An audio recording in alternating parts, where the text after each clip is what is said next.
தமிழகத்தில் தினமும் யாரோ ஒரு இயக்கமோ ஒரு அமைப்போ அரசு ஊழியர்களோ ஏதோ ஒரு போராட்டத்தை நடத்தி கொண்டே வருவதை பார்க்குறோம். அப்படி மாற்றுத்திறனாளிகள் செய்த போராட்டங்களை பார்க்குறோம். அப்படி போராடியவர்களை இந்த கவர்மெண்ட்டை எப்படி ஹேண்டில் பண்ணதுங்கிறது நேற்று முழுக்க வீடியோவாக வந்தது. ஒரு பஸ்ஸில் ஏற்றிட்டு அந்த பஸ்ஸை லாக் பண்ணிவிட்டு போலீஸ்காரர்கள் 3 மணி நேரம் அப்படியே சுத்த விட்டுக்கிட்டே இருந்தாங்க. ஒரு பாத்ரூம் லெட்ரின் கூட போக முடியல. எங்கே அழைச்சிட்டு போகிறாங்க? ஏன் அந்த ஊனமுற்ற ஒரு பெண் சொல்கிறா வீடியோவில், இப்படி பனிஷ் பண்ணணும் அப்படின்னு சொன்ன அந்த அதிகாரி ஒரு மனநோயாளியாக இருப்பான் அப்படின்னு தன்னுடைய உள்ள குமுறலை வெளிப்பட்டு இருக்கிறார். ஏற்கனவே கலைஞர் ஆட்சியில் கல்பனா சாவ்லா விருது வீராங்கனை பெற்ற ஒரு தடகள பயிற்றுனர், அவருக்கு அரசாங்க வேலை கொடுக்குறோம், நிரந்தர வேலை கொடுக்குறோன்னு சொல்லிட்டு அவங்களுக்கு அந்த நேரத்தில் அப்பாயின்மெண்ட் லெட்டர்லாம் கொடுத்துருக்காங்க. ஆனால் அவங்களுக்கு பணிநிரந்தரம் செய்யலைன்னு அவங்க நேற்றுக்கு போராடி இருக்கிறாங்க. இது ஒரு பக்கம். அதே நேரத்தில் பள்ளி மாணவர்களுக்கு இப்போ இந்த லேப்டாப்லாம் கொடுத்தாங்கள, இதெல்லாம் ஒரு ஆளை ஹயர் பண்ணிவிட்டு இதெல்லாம் ஒரு இடத்துலேருந்து இன்னொரு இடத்துக்கு டிரான்ஸ்போர்ட் பண்ணணும் அப்படிங்கிற ஒரு இதெல்லாம் இல்லாமல் பள்ளி மாணவர்களையே கூலி தொழிலாளி போல பயன்படுத்தி இருக்காங்க அப்படிங்கிற ஒரு செய்தியும் பத்திரிகையில் வந்திருக்கு. இது ரெண்டையும் எப்படி பார்க்குறீங்க? அண்ணாமலை அவர்கள் பாஜகவினுடைய மாநில தலைவராக இருந்தபோது அவர் வீட்டு வாசல்ல கொடியேற்றினார். அந்த போராட்டத்தில் கலந்து கொண்டவர்களை கைது செய்து ஒரு மண்டபத்தில் அழைத்த போது அந்த பாத்ரூம் சாவியை போலீஸ் எடுத்துட்டு போயிடுது.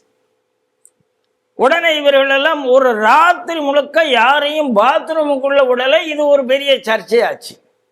இது மாதிரி தொடர்ந்து பல இடத்துல மண்டபங்கள்ல அரெஸ்ட் பண்ணும்போது பாத்ரூம் சாவியை எடுத்துட்டு போவது என்பது போலீஸ்காரர்களுடைய அசிங்க புத்தி, அநாகர புத்தியாக தமிழ்நாட்டில் மாறி இருக்கு. அதே மாதிரி மதுரையில ஒரு மாட்டு தொழுவத்துல போய் பாஜக கட்சி குஷ்பு உட்பட மகளிர் அணி ஆர்ப்பாட்டத்தில் மகளிரை அரெஸ்ட் பண்ணி மாட்டு தொழுவத்துல கொண்டு போய் வச்சார்கள்.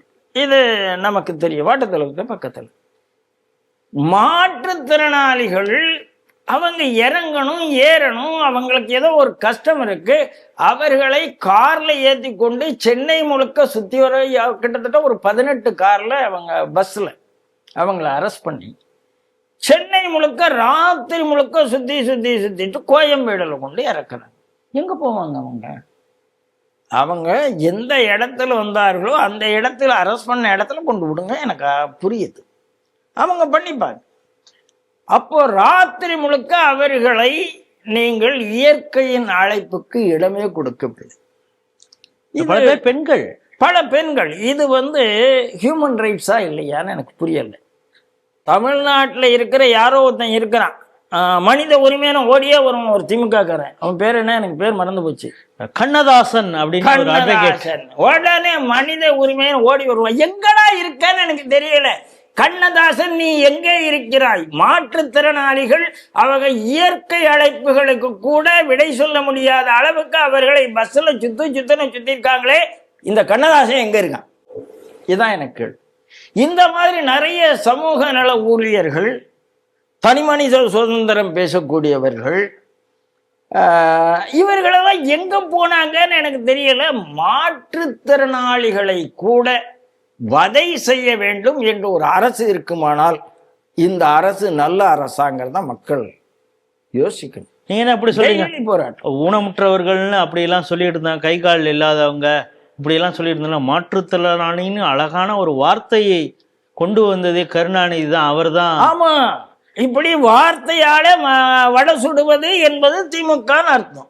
அதைத்தான் அவங்க சொல்றாங்க. பேர் மாறினா போதுமா, சோறு வேண்டாமா?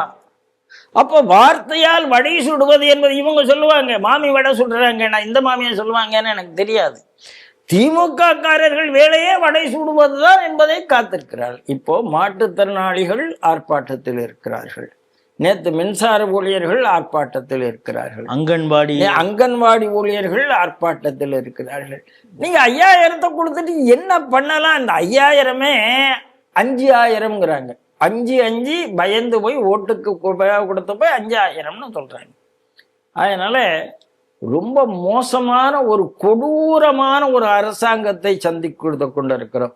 மாநில சுயாட்சி எதுக்கு? எல்லாரையும் பனிஷ் பண்ணதுக்கா?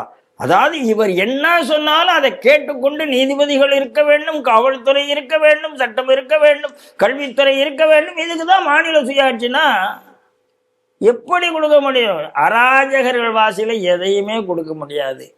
மாற்றுத்திறனாளிகள், சத்துணவு ஊழியர்கள், பகுதி நேர ஆசிரியர்கள், செவிலியர்கள் எல்லாரும் யோசிக்கணும். துப்புரவு தொழிலாளர்கள், இந்த அரசாங்கம் தூக்கி எறியப்பட வேண்டிய அரசாங்கம். ஏனென்றால் இது மனித தன்மையற்ற அரக்க குணம் பொருந்திய, ஏன்னா ராவணனுக்கு எங்க இருக்குன்னு அங்கதான் போயிட்டு இருக்காங்க. அப்படிப்பட்ட அரசாங்கம் என்பதுதான் இதை காமிக்கிறது.